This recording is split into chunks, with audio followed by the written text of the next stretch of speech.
welcome again. After a long time I'm making this video, especially for those guys who have demanded.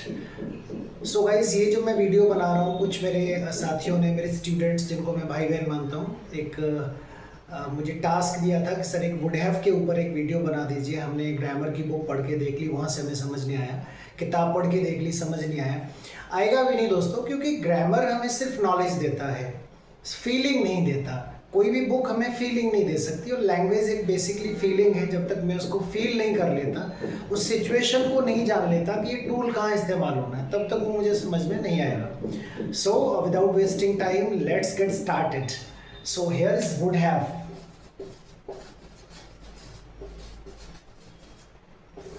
So guys, आज का जो topic है वो है would have. कोई challenge नहीं है, कोई बहुत बड़ा काम नहीं है। विद इन 10 मिनट्स और maximum 15 minutes I will clear it.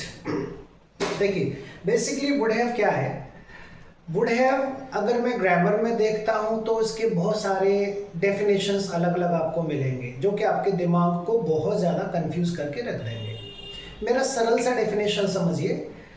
कोई काम होते होते रह गया, जैसे मान लीजिए अभी ये मार्कर है, अभी अचानक से छूटता है और मैंने इसको ऐसे पकड़ लिया, तो ये मार्कर अभी, हिंदी में मैं क्या कहूँगा, अरे यार ये मार्कर अभी गिर गया होता। अगर ये कांच का होता, ग्लास का होता, तो मैं कहता यार अभी मार्कर टूट जाता। इट मीन्स ना तो मार्कर गिरा, ना तो मार्कर टूटा है, यानी कि ये काम होते होते रह गया। जैसे कई बार क्या होता है, हम लोग स्टेयर से जा रहे होते हैं, सीढ़ियों से जा रहे हैं, और कई बार हमारा पैर स्लिप होता है, और पैर स्लिप होते हुए हम एकदम लड़खड़ा जाते हैं और फिर रुक जाते हैं। या तो हमने कोई दीवार पकड़ ली, या किसी व्यक्ति ने हमारा हाथ पकड़ लिया, फिर हम क्या कहते हैं, अरे यार अभी गिर गया होता। हम ऐसा क्यों कह रहे हैं? बिकॉज ऐसा हमने फील किया कि हम अभी गिर गए होते।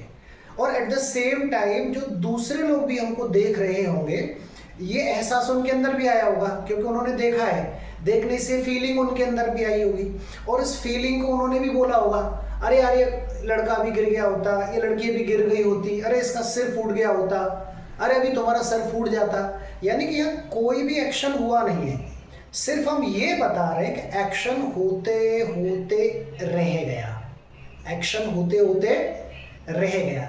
जब कोई एक्शन होते होते रह जाता है, जैसे ये मार्कर गिरते गिरते बचा, मैं अभी गिरते गिरते बचा, मैं गाड़ी चला रहा था, अचानक से मैंने ब्रेक लगाया, और जब ब्रेक लगाया तो गाड़ी एकदम से पूरी हिल गई हवा में, और फाइनली ये हुआ कि गाड़ी थोड़ी इधर गई, लेकिन मैं गिरा नहीं, लेकिन मैं बच गया। लेकिन मेरे मन में क्या फीलिंग आ गई, अभी गिर गया होता यार, अभी मेरा एक्सीडेंट हो जाता, अभी हाथ पैर सब रगड़ जाते, अभी सर फूट जाता मेरा। अच्छा, एट द सेम टाइम दूसरे लोगों के मन में भी यही आया होगा, अरे यार अभी गिर जाता, इस लड़के का तो अभी काम ही हो जाता। तो ये जो फीलिंग है, जो मैं फील कर रहा हूँ कि बीते हुए समय में कोई एक्शन होने की संभावना संभावित था, एक्शन होते होते लास्ट स्टेज पर आके रह गया, ये है वुड हैव। और वुड हैव के साथ जो एक्शन, जिस एक्शन की मैं बात कर रहा हूँ, ये एक्शन होते होते रहा है, उस एक्शन का मुझे थर्ड फॉर्म लगाना पड़ेगा। अब ये फीलिंग अगर मेरे अंदर आ रही है अपने लिए, तब तो मैं कहूँगा आई वुड हैव। क्या कहूँगा? आई वुड हैव। और यही फीलिंग अगर किसी और को देख कर के, अरे यार लड़का अभी गिर गया होता, तो उसके लिए मैं क्या कर दूंगा, ही वुड हैव। और गिरना होता है फॉल डाउन।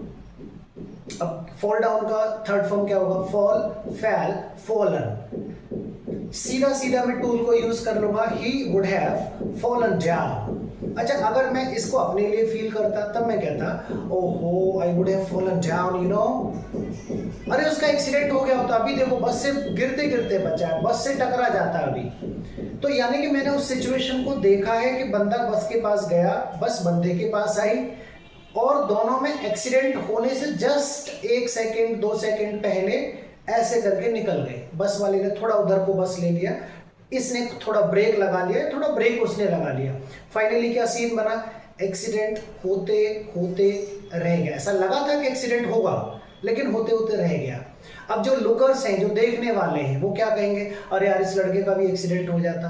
कुछ लोग ये भी कहेंगे, अरे अभी ये मर गया होता। और जो गाड़ी वाला है वो खुद भी कहेगा, अरे यार अभी तो आज तो मैं मर ही जाता। घर जाके भी कहेगा, अरे आज तो मरते मरते बचा हूँ। यानी कि वो फीलिंग जो आ रही है कि काम होते होते बचा है। क्या काम होते होते बचा है? आई वुड हैव, अब क्या मर जाता? Died. I would have died today, आज मैं मर जाता। यू नो, आज वो मर गया होता। You know, he would have died today, यानी कि मैं उसकी बात कर रहा हूं, ये मेरी फीलिंग उसके लिए है। आज वो मर जाता, he would have died today. You know, आज वो खुद फील करेगा तो कहेगा you know I would have died today.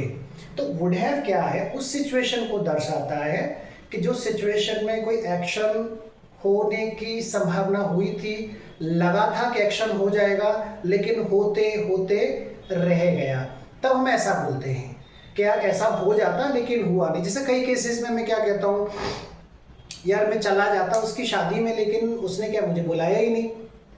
तो यहां मैं जाते जाते रहा हूं, मैं तो रेडी था लेकिन उसने बुलाया ही नहीं।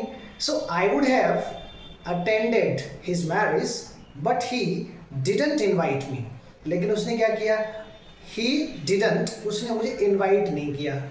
तो ये वुड हैव क्या है? बेसिकली पूरी लैंग्वेज में अगर देखा जाए तो लैंग्वेज में आप ग्रामर पर फोकस ना करें, टूल्स को जानें। जैसे हमें टूल्स की जरूरत होती है।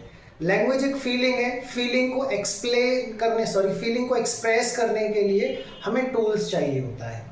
तो ये टूल्स है। जैसे मैंने कहा यार अभी ये टूट जाता, ये गिर जाता, it would have, she would have, he would have.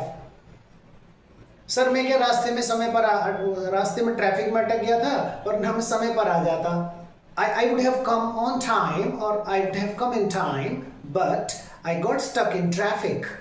तो ये would have क्या बता रहा है कि काम होते होते, यानी कि मैं घर से समय पर निकला था, ऑफिस समय पर आ भी जाता, बट ऑन द वे क्या कर सकता हूँ, ट्रैफिक लग गया, उलझ गया सर।